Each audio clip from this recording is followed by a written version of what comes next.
Okey, hari ni Dila akan cakap pasal had pengambilan ubat risperidon untuk pesakit bipolar yang tak kritikal. Sebenarnya 6 mg risperidon adalah dos yang cukup untuk pesakit bipolar yang tak kritikal. Jadi apa nak buat kalau dah makan 6 mg risperidon tapi tak rasa gembira? Cuba cari cara lain untuk gembirakan diri.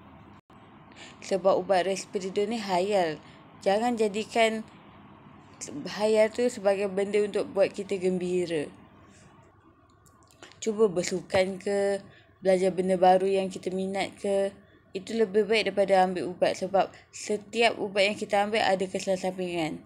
Mungkin sekarang kita tak dapat kesan sampingan tu, tapi bila tua nanti kita akan dapat kesan sampingan yang tak elok.